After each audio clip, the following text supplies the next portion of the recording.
سيقول السفهاء من الناس ما ولاهم عن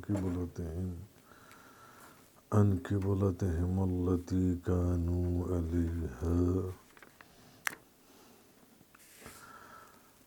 عن قریب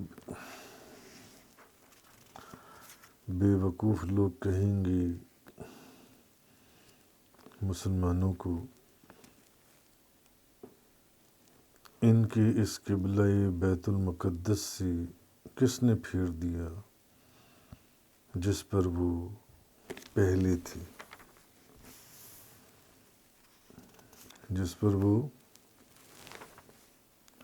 تھے، آج سورۃ البقرہ کی آیت نمبر 142 کی تفسیر کا بیان ہے۔ سَيَقُولُ السُّفَهَاءُ مِنَ النَّاسِ، عن قریب بے وقوف لوگ کہیں گے ان مسلمانوں کو، ما ولاہم عن قبلتہم التی کانوا علیہا، کہ ان کے اس قبلے سے کس نے پھیر دیا جس قبلے کی طرف وہ پہلے تھے۔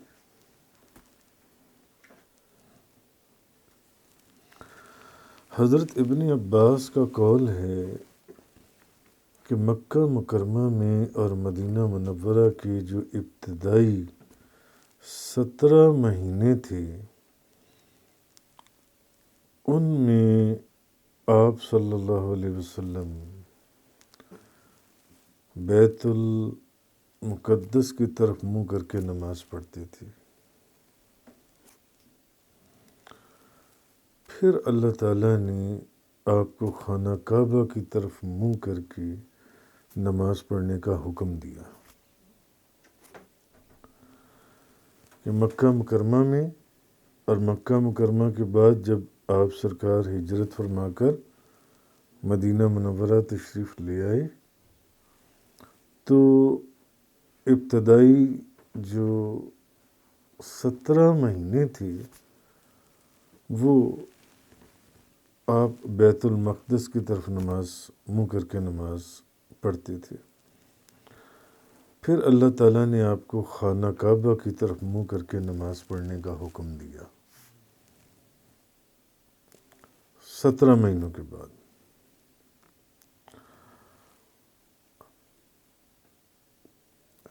کہ مکہ المکرمہ اور مدینہ منورہ میں آنے کے بعد تقریباً 1.5 سال نبی پاک صلی اللہ علیہ وسلم اور مسلمان جو ہیں یہ مسجد اقصی بیت المقدس کی طرف منہ کر کے نماز پڑھتے رہے، مگر جب یہاں آئے ہوئے تقریباً 1.5 سال ہو گیا، 17 مہینے گزر گئے، تو اب اللہ تعالیٰ نے آپ کو خانہ کعبہ کی طرف منہ کر کے نماز پڑھنے کا حکم دیا اللہ تبارک و تعالیٰ نے۔ جی اچھا، امام بخاری کی روایت کرتے ہیں کہ جب نبی کریم صلی اللہ علیہ وسلم شروع میں مدینہ منورہ میں آئے تو آپ اپنے نانا یا ماموں کے گھر میں ٹھہرے۔ جب نبی پاک صلی اللہ علیہ وسلم مدینہ منورہ میں آئے تو نانا یا ماموں کے گھر میں ٹھہرے اور آپ نے 16 یا 17 مہینے بیت المقدس کی طرف منہ کر کے نماز پڑھی، 16-17 مہینے۔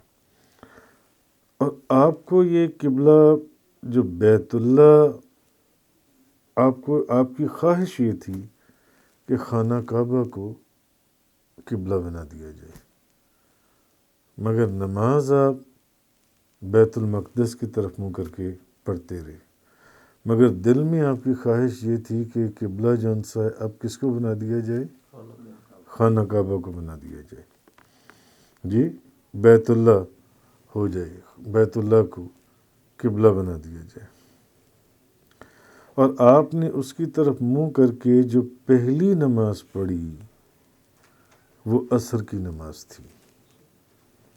جی، بیت المقدس کی طرف منہ کر کے آپ نے جو پہلی نماز پڑھی وہ کون سی تھی؟ عصر کی نماز تھی. اور آپ کے ساتھ ایک جماعت نے بھی نماز پڑھی. پھر آپ کے ساتھ نماز پڑھنے والوں میں سے ایک شخص جس نے آپ کے ساتھ نماز پڑھی تھی وہ ایک اور مسجد والوں کے پاس سے گزرا تو وہ اس وقت رکوع میں تھی. اور وہ کدھر منہ کر کے نماز پڑھ رہے تھے؟ بیت المقدس کی طرف. تو اس نے کہا کہ میں شہادت دیتا ہوں، میں گواہی دیتا ہوں کہ میں نے رسول کریم صلی اللہ علیہ وسلم کے ساتھ مکہ کی طرف منہ کر کے نماز پڑھی ہے. میں نے مکہ کی طرف منہ کر کے نبی کریم صلی اللہ علیہ وسلم کے ساتھ نماز پڑھی ہے. تو وہ جو لوگ ابھی رکوع میں تھے، جو نماز پڑھ رہے تھے، وہ لوگ نماز کی حالت ہی میں انہوں نے ایک دم اپنا رخ بیت اللہ کی طرف کر لیا، خانہ کعبہ کی طرف کر لیا.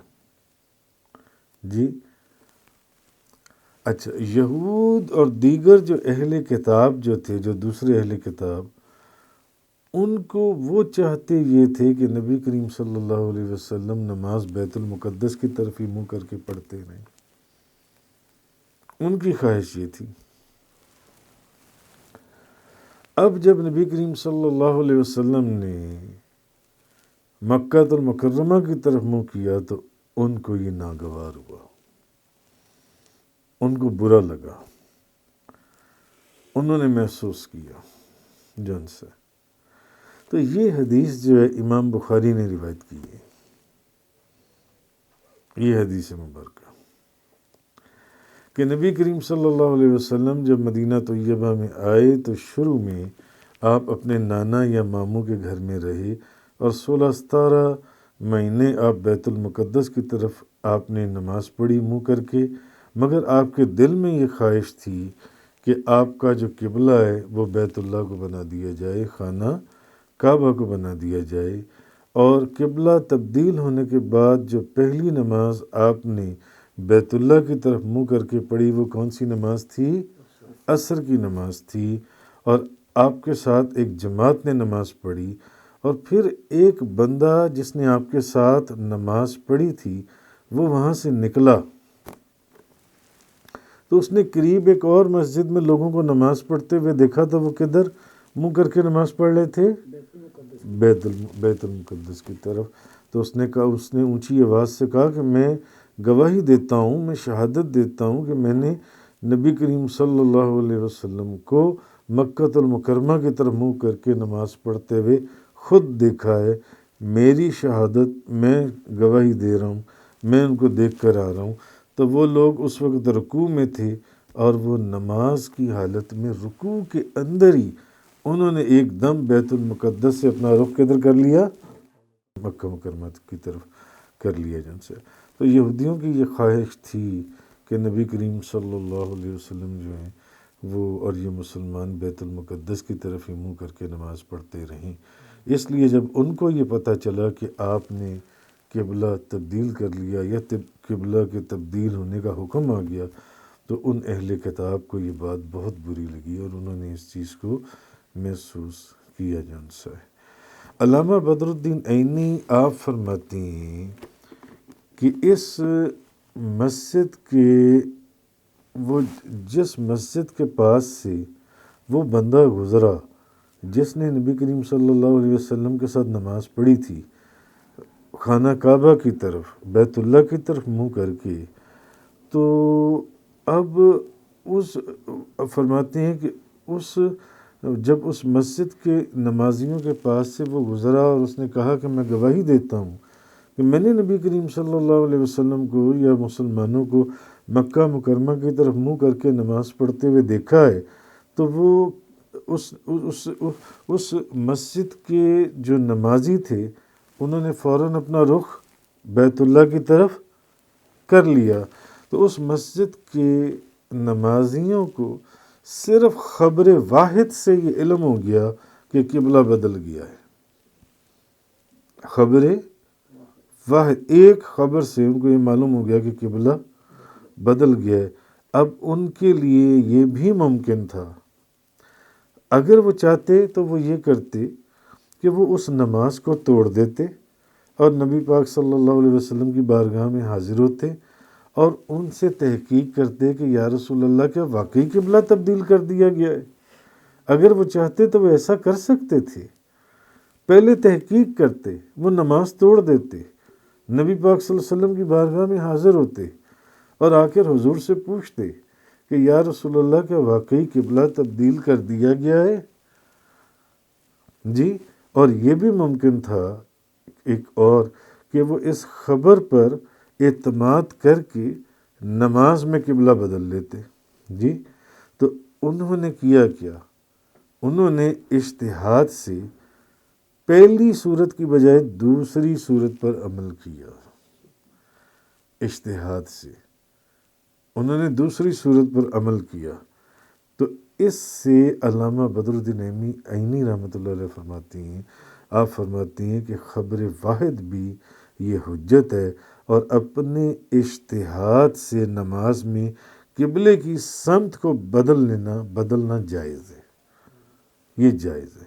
بلکہ اگر ایک شخص نے اپنی کوشش کر کے کہیں سفر میں تھا، اس نے سمجھا کہ قبلہ ادھر کو ہے، جی، بعد میں اپنے اجتہاد سے اس نے سمجھا کہ نہیں قبلہ ادھر نہیں ادھر ہے، تو وہ نماز کے اندر ہی ادھر کو اپنا رخ کر لے. پھر اس نے سوچا نہیں قبلہ ادھر بھی نہیں ادھر کو ہے، تو وہ نماز تیسری رکعت میں ادھر ہو جائے. چوتھی رکعت میں اس کو کہے کہ نہیں قبلہ ادھر ہے تو وہ ادھر ہو جائے. تو وہ ہر رکعت میں بھی وہ سمت بدل سکتا ہے جنسی. تو اب یہ جو حکم تھا قبلے کی تبدیلی کا، یہ حکم کہا یہ جاتا ہے کہ اس وقت نبی کریم صلی اللہ علیہ وسلم بنو سلمہ کی مسجد میں تھے جہاں یہ حکم نازل ہوا، اور اس وقت آپ کون سی نماز پڑھ رہے تھے؟ ظہر کی پڑھ رہے تھے. ظہر کی نماز پڑھ رہے تھے. وہ جو عصر کی نماز کا ذکر ہوا ہے وہ یہ ہے کہ قبلہ تبدیل ہونے کے بعد جب پہلی نماز آپ نے بیت اللہ کی طرف منہ کر کے پڑھی وہ عصر کی تھی. پہلی نماز قبلہ تبدیل ہونے کے بعد یہ نماز ظہر کی تھی. ظہر کی تھی تو پہلی نماز عصر کی جو سی ہے وہ آپ نے باقاعدہ بیت اللہ کی طرف منہ کر کے نماز پڑھی. جی، اور اس وقت آپ ظہر کی نماز میں تھے، اور جب یہ حکم نازل ہوا کہ قبلہ تبدیل کر دیا گیا، وہی نازل ہوئی، تو اس وقت نبی کریم صلی اللہ علیہ وسلم 2 رکعتیں پڑھ چکے تھے. پھر نماز ہی میں آپ نے قبلہ بدل لیا اور باقی 2 رکعتیں آپ نے بیت اللہ کی طرف منہ کر کے پڑھی. اس مسجد کا نام مسجد قبلتین شریف رکھ دیا گیا، 2 قبلوں والی مسجد. تو مسلمانوں نے 17 ماہ اور 3 دن بیت المقدس کی طرف نمازیں پڑھیں، کیونکہ نبی کریم صلی اللہ علیہ وسلم 12 ربیع الاول کو مدینہ منورہ میں تشریف لائے تھے، اور اللہ تعالیٰ نے آپ کو منگل کے دن نصف شعبان کو کعبے کی طرف منہ کرنے کا حکم فرمایا تھا. اچھا، اب ایک سوال یہ پیدا ہوتا ہے کہ نبی کریم صلی اللہ علیہ وسلم پہلے مکہ المکرمہ میں اور پھر ہجرت فرمانے کے بعد مدینہ منورہ کے شروع کے جو 16-17 مہینے ہیں وہ حضور نبی کریم صلی اللہ علیہ وسلم بیت المقدس کی طرف منہ کر کے کیوں نماز پڑھتے رہے؟ یہ بھی تو ایک سوال ذہن میں آ سکتا ہے نا، کیوں پڑھتے رہے؟ تو اس کے کچھ جواب علماء نے دیے ہیں. کہ پہلا جواب تو یہ ہے کہ نبی کریم صلی اللہ علیہ وسلم نے اپنی ذاتی اپنی رائے اور اجتہاد سے بیت المقدس کی طرف منہ کیا تھا. بیت المقدس کی طرف منہ کر آپ نماز پڑھتے رہے. پھر اللہ کا حکم آ گیا، وہ بھی نبیوں کا قبلہ تھا، یہ بھی نبیوں کا قبلہ تھا، تو پھر اللہ کا حکم آ گیا تو آپ نے ادھر سے اپنا رخ ادھر فرما لیا جی۔ دوسری وجہ جو کچھ علماء نے بیان کی وہ یہ کہ اللہ تعالیٰ نے آپ کو بیت المقدس اور بیت اللہ میں سے کسی ایک کی طرف منہ کر کے نماز پڑھنے کا اختیار دیا تھا، تو آپ کے دل میں یہ خواہش تھی کہ یہود ہو سکتا ہے یہودی بھی ایمان لے آئیں، تو یہودیوں کے ایمان لانے کی خواہش کی وجہ سے آپ نے بیت المقدس کی طرف منہ کر کے نماز پڑھی، ایک وجہ یہ بھی تھی۔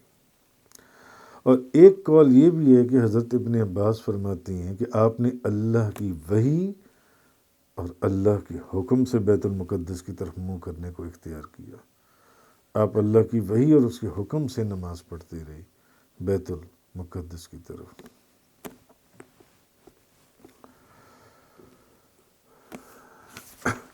تو یہ سورۃ البقرہ کی آیت نمبر 142 کے اندر سَيَقُولُ السُّفَهَاءُ مِنَ النَّاسِ مَا وَلَّاهُمْ عَنْ قِبْلَتِهِمُ الَّتِي كَانُوا عَلَيْهَا، ان قریب بے وقوف لوگ کہیں گے ان مسلمانوں کو ان کے اس قبلے بیت المقدس سے کس نے پھیر دیا جس پر وہ پہلے تھے جی۔ اس کا جواب ابھی آگے آ رہے، قُل لِلَّهِ الْمَشْرِقُ وَالْمَغْرِبُ، آپ فرما دیجئے کہ مشرق بھی اللہ ہی کا ہے اور مغرب بھی اللہ ہی کا ہے، مشرق اور مغرب اللہ ہی کی ہیں، مشرق بھی اللہ ہی کے لیے، مغرب بھی اللہ ہی کے لیے۔ قُل لِلَّهِ الْمَشْرِقُ وَالْمَغْرِبُ، آپ فرما دیجئے کہ مشرق اور مغرب اللہ ہی کے لیے ہیں۔ یہدی من یشاء الی صراط مستقیم، وہ جسے چاہے سیدھے راستے پر چلاتا ہے، اس کی مرضی ہے، وہ جسے چاہے صراط مستقیم پر چلا دے، وہ جسے چاہے سیدھے صراط مستقیم پر چلاتا ہے جی۔ اب چونکہ مشرق اور مغرب سب اسی کی ملک ہیں، مشرق بھی اسی کی ملک، مغرب بھی اسی کی ملک، مشرق کی سمتوں کا بھی وہی مالک اور مغرب کی بھی سمتوں کا وہی مالک، وہ جس طرف منہ کر کے نماز پڑھنے کا حکم دے بس وہی قبلہ ہے، ڈیٹس آل۔ وہ کہے مغرب کی طرف منہ کر لو، وہ کہے شمال کی طرف منہ کر لو، وہ کہے جنوب کی طرف کر لو، وہ کر لے جی۔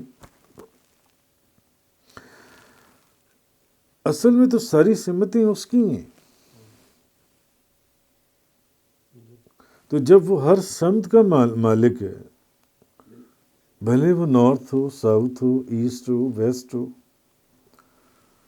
اس میں ہمیں تو حکم کے بندے ہیں، بس جدھر کو وہ منہ کر کے حکم پڑھنے کا حکم دے دے پڑھو، وہی قبلہ ہے، اور اس کے حکم کے اوپر عمل کرنا ہی صراط مستقیم ہے، اس کے حکم کے اوپر۔ یہی اللہ تبارک و تعالیٰ قرآن کریم میں فرما رہا ہے، قُل لِلَّهِ الْمَشْرِقُ وَالْمَغْرِبُ، آپ فرما دیجئے کہ مشرق اور مغرب اللہ ہی کی ہیں۔ یہدی من یشاء الی صراط مستقیم، بس جدھر وہ منہ کر کر نماز پڑھنے کا حکم دے وہی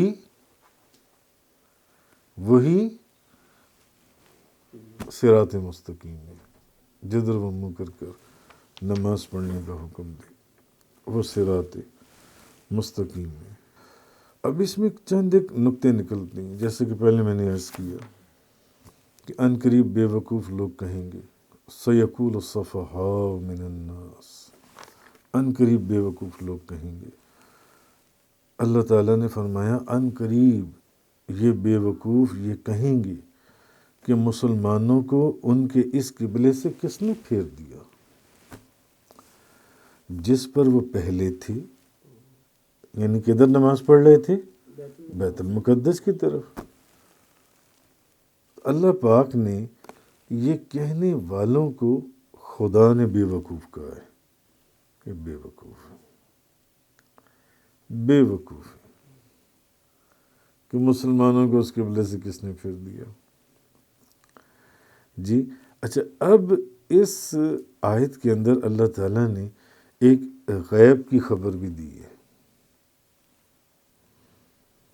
اور یہ پیشن گوئی پوری ہو گئی، اور یہ نبی کریم صلی اللہ علیہ وسلم کی نبوت اور قرآن مجید کی صداقت کی قوی دلیل ہے کہ اللہ پاک نے پہلے ہی فرما دیا تھا، محبوب ذرا ان کو بتا دے کہ ان قریب یہ بے وقوف لوگ یہ کہنے والے ہیں کہ ان کو ان کے قبلے سے کس نے پھیر دیا ادھر کو۔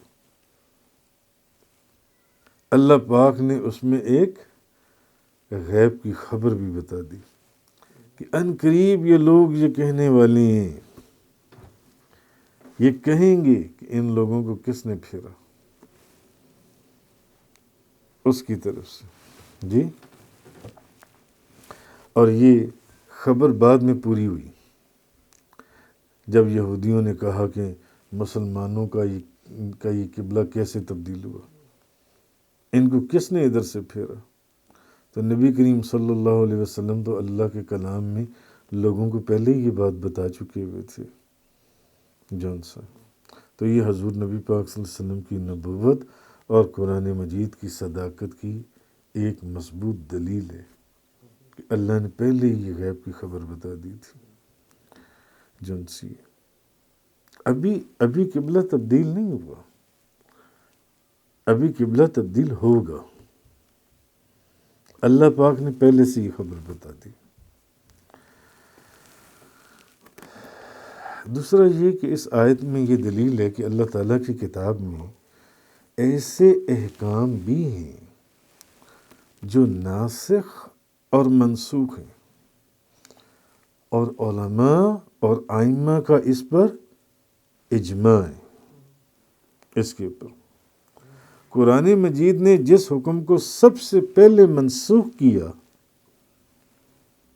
قرآن مجید کے اندر جس حکم کو سب سے پہلے منسوخ کیا گیا وہ قبلے کو تبدیل کرنے کا حکم تھا۔ سب سے پہلے جس حکم کو منسوخ کیا گیا قرآن مجید کے اندر وہ قبلے کو منسوخ کرنے کا حکم تھا، وہ بیت المقدس کی طرف منہ کر کے نماز پڑھنا جن سے۔ اچھا، بیت المقدس کی طرف منہ کر کے نماز پڑھنے کا حکم قرآن میں نہیں تھا، اب یہ نبی کریم صلی اللہ علیہ وسلم کی سنت سے ثابت تھا، اور قرآن مجید نے اس حکم کو منسوخ کر دیا۔ اس سے معلوم یہ ہوا کہ قرآن سنت کا ناسخ ہے، منسوخ کر سکتا ہے۔ پھر جیسے میں نے پیچھے آپ کو بتایا کہ خبر واحد پر عمل کرنا جائز ہے۔ ایک بندے کی خبر تھی جس نے نبی کریم صلی اللہ علیہ وسلم کے ساتھ نماز پڑھی تھی، اور اس نے جب گزرا تو اس نے ایک مسجد میں مسلمانوں کو نماز پڑھتے ہوئے دیکھا، تو اس نے کہا کہ میں شہادت دیتا ہوں، میں گواہی دیتا ہوں، میں نے نبی کریم صلی اللہ علیہ وسلم کو مکہ المکرمہ کی طرف منہ کر کے نماز پڑھتے ہوئے دیکھا ہے مسلمانوں کو۔ تو ان مسلمانوں نے اسی عصر کی نماز کے اندر رکوع کی حالت میں فوراً بیت المقدس سے بیت اللہ شریف کی طرف اپنا رخ کر لیا ان مسلمانوں نے۔ تو خبر واحد کے اوپر عمل کرنا جو ان سا ہے یہ جائز ہے۔ حکمتیں کیا تھیں اس کے اندر کہ اگر نماز میں کسی ایک سمت کی طرف منہ کرنے کا حکم نہ دیا جاتا، کسی ایک طرف، ایک سمت کو کیوں مخصوص کیا گیا کہ اس سمت کی طرف آپ نے اس کو آپ نے قبلہ سمجھنا ہے، اور آپ نے نماز کی حالت میں اس سمت کی طرف رخ کرنا ہے، کہ اگر نماز میں کسی ایک سمت کی طرف منہ کرنے کا حکم نہ دیا جاتا تو پھر ہوتا کیا؟ کوئی بندہ مشرق کی طرف منہ کر کے نماز پڑھتا، کوئی مغرب کی طرف منہ کر کے نماز پڑھتا، کوئی شمال کی طرف منہ کر کے نماز پڑھتا، کوئی جنوب کی طرف منہ کر کے نماز پڑھتا. تو اس طرح مسلمانوں کی عبادت میں کوئی نظم اور کوئی انفرادیت رہتی، کوئی ضابطہ، کوئی نظم اس کے اندر رہتا. کوئی مشرق کی طرف منہ کر کے نماز پڑھ رہا ہے، آپ کا دل کیا تو آپ مغرب کی طرف منہ کر کے نماز پڑھ رہے ہیں، ان کا دل کیا تو یہ شمال کی طرف منہ کر کے نماز پڑھ رہے ہیں جی. تو کوئی ایسا نہ رہتا. اور اسلام کی یہ عادت ہے کہ اسلام نے تمام عبادتوں میں مسلمانوں کو وحدت، ایک نقطے کے اوپر مرکوز ہو جانے کو ترجیح دی ہے اسلام نے جو ان سے جی. اچھا، پھر یہ کہ جب انسان کسی صاحب اقتدار کے پاس جاتا ہے تو اس کی طرف متوجہ ہو کر اپنی درخواست پیش کرتا ہے. نماز میں انسان اللہ کی طرف متوجہ ہو کر اس کی حمد و ثنا بیان کرتا ہے، اس کی تسبیح کرتا ہے، اس کے سامنے اپنی درخواست پیش کرتا ہے. تو اس کی توجہ کے اس نقطے کے لیے ایک قبلہ بنایا گیا تاکہ اس کا وہ جو اس کی توجہ کا مرکز اور محور ہے وہ ایک نقطہ ہو، ایک رخ ہونا چاہیے جی. اور پھر ایک نقطہ یہ بھی ہے کہ نماز میں اصل یہ ہے کہ خضوع، خشوع اور حضور قلب ہونا نماز کی حالت میں. اب اگر انسان کبھی دائیں، کبھی بائیں، کبھی آگے، کبھی پیچھے منہ کر کے نماز پڑھے گا تو اس کے دل کے اندر جو خشوع یا خضوع داخل ہونا چاہیے وہ نہیں ہوگا، اور اس کی توجہ چاروں طرف ڈائیورٹ ہوتی رہے گی جو ان سے ہے. تو اس لیے ایک قبلہ بنایا گیا کہ تاکہ اس کی طرف متوجہ ہو کر حضور قلب کے ساتھ نماز پڑھے جن سے. بیت اللہ کو قبلہ بنانے کا راز کیا تھا؟ اللہ تعالیٰ نے کعبے کے متعلق فرمایا کہ یہ میرا گھر ہے، ان طاہر بیتی. تو اپنی عبادت کرنے والوں کے لیے اپنے بیت کو ہی قبلہ بنا دیا، اپنے گھر کو قبلہ بنا دیا. اور یہ انسان کی ذہن اور سوچ کو اپیل بھی کرتا ہے کہ جو اس کا گھر ہے اللہ کا، اس نے اپنے گھر ہی کو اپنی مخلوق لوگوں، انسانوں کی عبادت کے لیے قبلہ بنا دیا، اپنے گھر کو توجہ کا وہ نقطہ بنا دیا اللہ تعالیٰ نے. اچھا، یہود نے مغرب کی سمت کو قبلہ بنایا کیونکہ حضرت موسیٰ علیہ السلام کو مغرب کی جانب سے ندا آئی تھی. وَمَا كُنْتَ بِجَانِبِ الْغَرْبِيِّ إِذْ قَضَيْنَا إِلَىٰ مُوسَىٰ الْأَمْرَ. اور عیسائیوں نے مشرق کی طرف کو قبلہ بنایا کیونکہ حضرت جبریل علیہ السلام مریم کے پاس، بی بی مریم کے پاس مشرق کی طرف سے آتے تھے. وَاذْكُرْ فِي الْكِتَابِ مَرْيَمَ إِذِ انتَبَذَتْ مِنْ أَهْلِهَا مَكَانًا شَرْقِيًّا. تو مسلمانوں کا قبلہ اللہ نے کعبہ بنایا کیونکہ یہ حضرت ابراہیم خلیل اللہ کا قبلہ ہے اور نبی کریم صلی اللہ علیہ وسلم کا مولد ہے، جائے پیدائش ہے، یہ جو ان سی جگہ ہے، اور اللہ کا حرم ہے اور بیت اللہ. اس لیے قرآن کریم سورہ آل عمران کے اندر ہے کہ بے شک سب سے پہلا گھر اللہ کی عبادت کے لیے جو لوگوں کے لیے بنایا گیا وہی ہے جو مکہ میں ہے برکت والا اور تمام جہانوں کے لیے ہدایت ہے. اس میں کھلی کھلی نشانیاں ہیں. مقام ابراہیم ہے جو اس میں داخل ہوا وہ مامون ہو گیا کیونکہ ابراہیم علیہ السلام نبی کریم صلی اللہ علیہ وسلم کی جد امجد ہیں.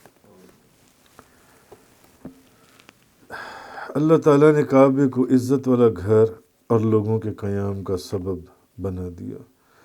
اچھا، پھر یہ کہ کعبہ زمین کے وسط میں ہے، زمین کے بالکل سینٹر میں خانہ کعبہ، بالکل زمین کے وسط میں ہے۔ اور یہ چیز تو سائنس نے بھی اپروو کر لی ہے کہ خانہ کعبہ بالکل زمین کے سینٹر میں ہے۔ اللہ تعالیٰ نے مسلمانوں کو زمین کی وسط کی طرف متوجہ کیا، چاروں طرف سے اس کے سینٹر میں، تاکہ وہ زندگی کے ہر معاملے میں کیفیت متوسط اور عدل کو اختیار کریں،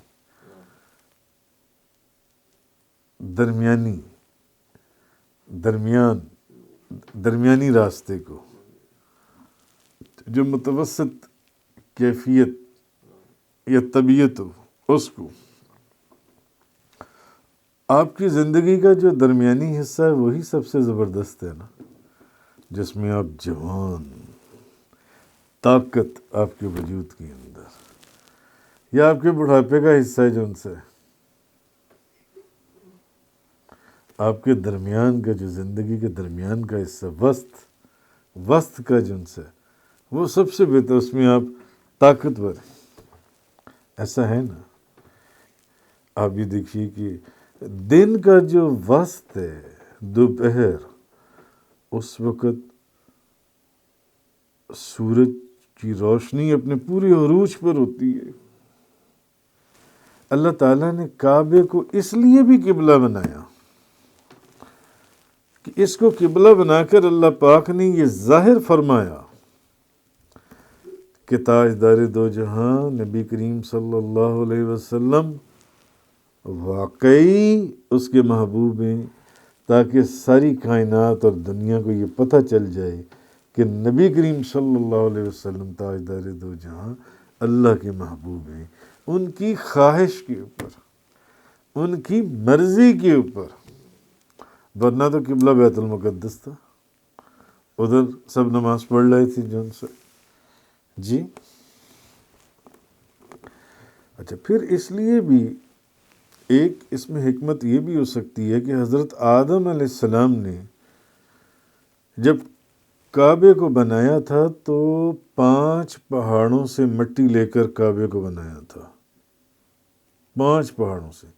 اور اس میں اشارہ یہ ہے کہ تمہارے جتنے بھی گناہ بھلے پہاڑوں کی مانند بھی ہوں گے، جب کعبے کی طرف منہ کر کے نماز پڑھو گے تو وہ ایک دم جھڑ جائیں گے، ایک دم جھڑ جائیں گے۔ جتنے بھی گناہ، کعبے کی طرف منہ کر کے ذرا نماز پڑھو، گناہ جھڑ جائیں گے۔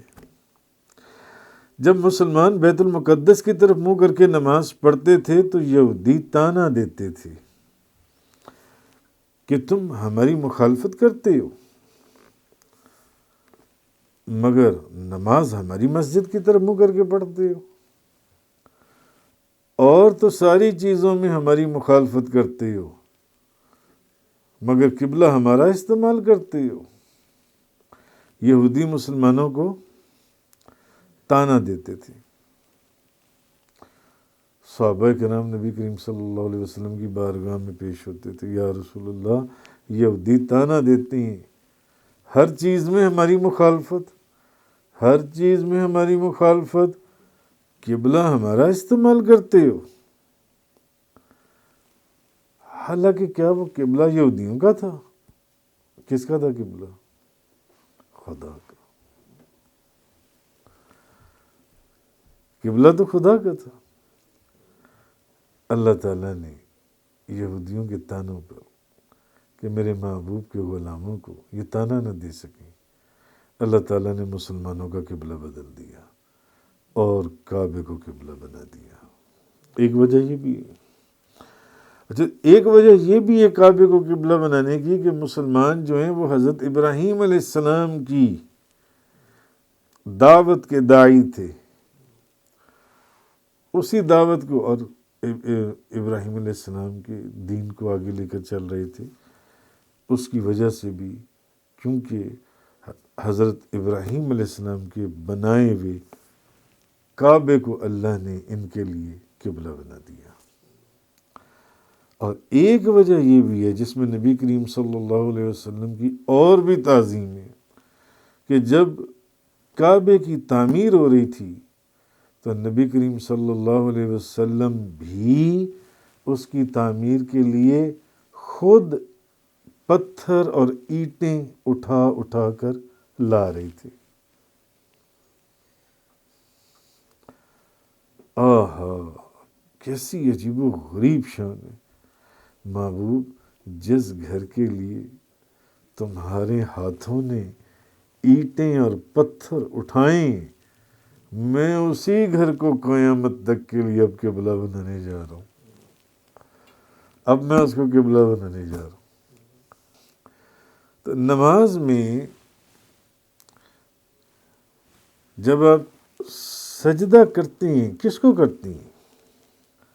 اللہ کو سجدہ کرتی ہیں۔ جو شخص کعبے کو سجدہ کرے وہ کافر ہے۔ آپ سجدہ اللہ کی طرف، اللہ کو کرتے ہیں۔ کعبے کو سجدہ کرنے کی نیت کرنا بھی کفر ہے۔ اسی طرح آخری بات یہ ہے،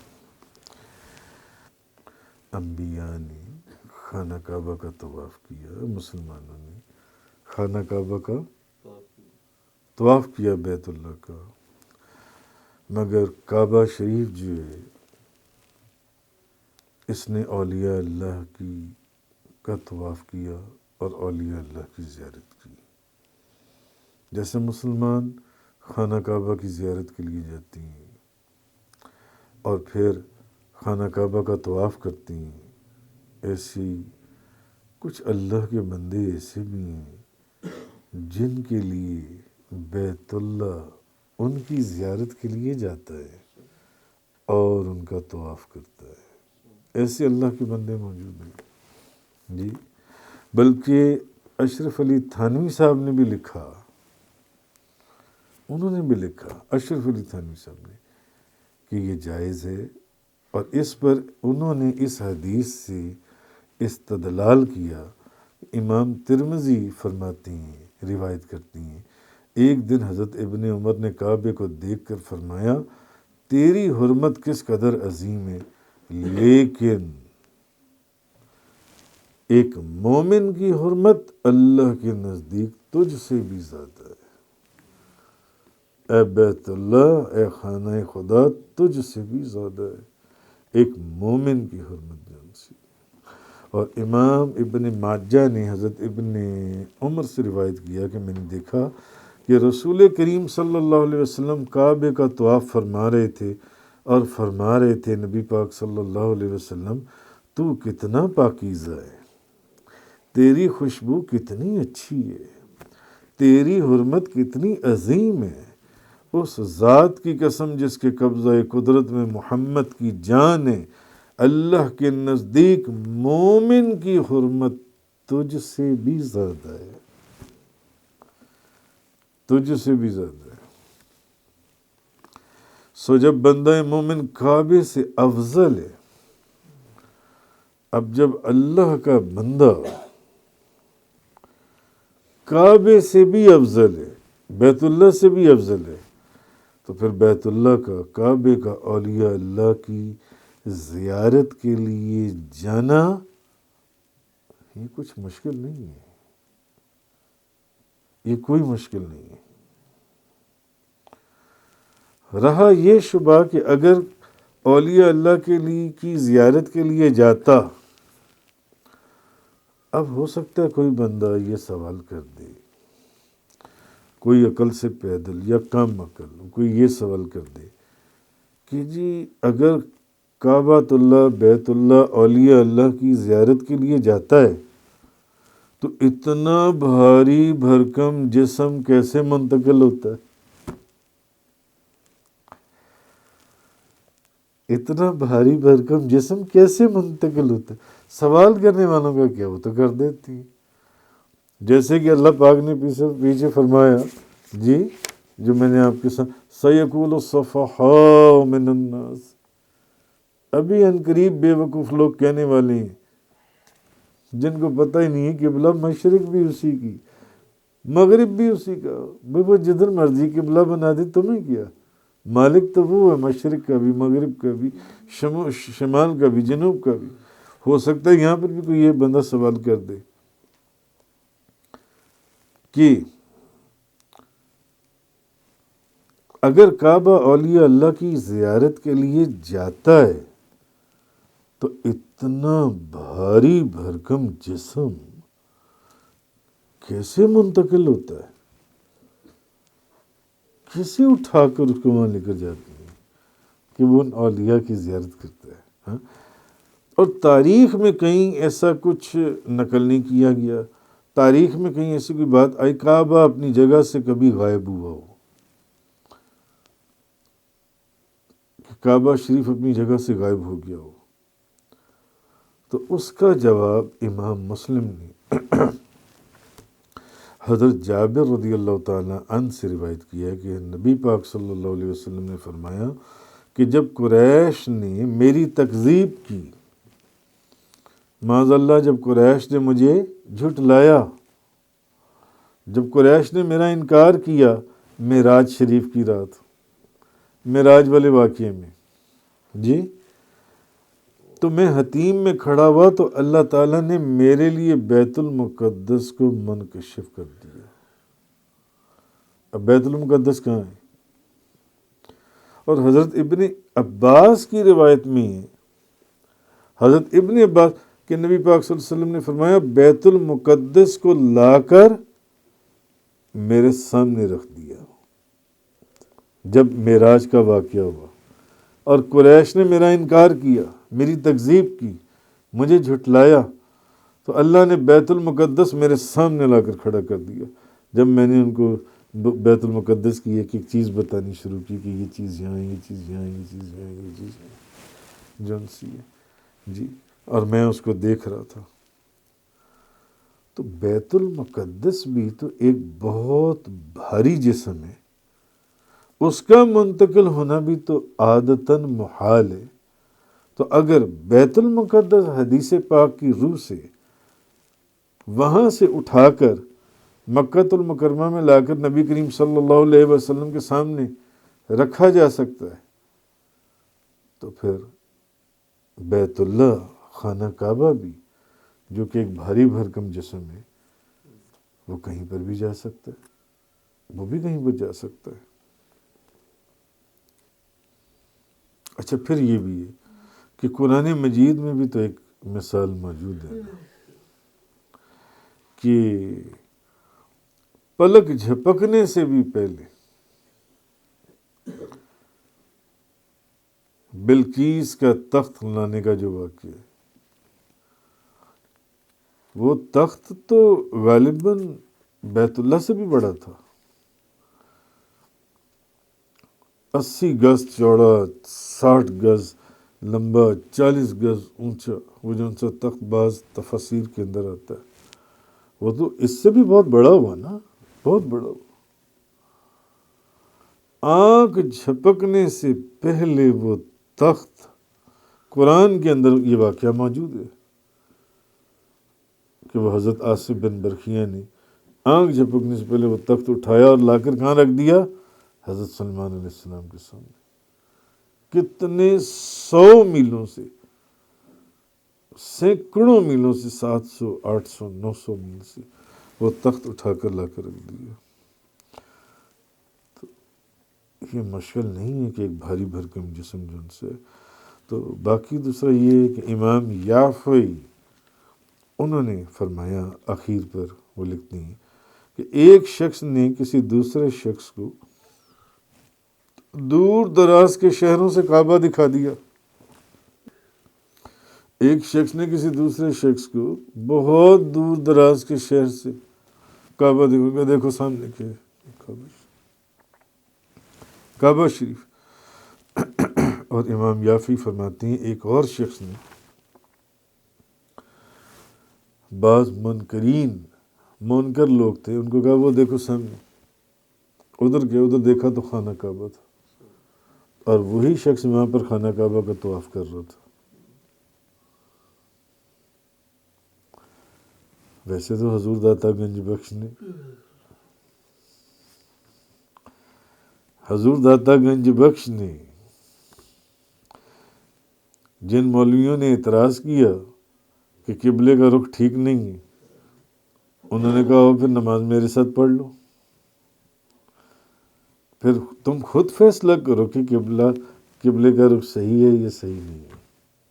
اسی طرح امام یافعی فرماتے ہیں کہ ہم نے تحقیق کے ساتھ یہ سنا اور تحقیق کے ساتھ ثابت ہے کہ یہ مشاہدہ کیا گیا ہے کہ کعبہ، بیت اللہ ایک جماعت ایسی ہے جن کا حقیقتاً طواف کرتا ہے، اور میں نے بعض ایسے اولیاء اور مستند علماء کو دیکھا جنہوں نے اپنی آنکھوں سے کعبے کو بعض اولیاء اللہ کا طواف کرتے ہوئے دیکھا ہے۔ یہ وہ کون سی اللہ کی بندی ہے؟ ساری دنیا تو خانہ کعبہ کا طواف کرے، مگر کعبہ شریف وہ کون سی اللہ کی بندی ہیں اولیاء اعظام کے اندر جن کا طواف خانہ کعبہ کرتا ہے، بیت اللہ کرتا ہے۔ تفسیر قرآن کا یہ لیکچر انگلش میں سننے کے لیے براہ کرم ڈسکرپشن میں موجود لنک پر کلک کریں۔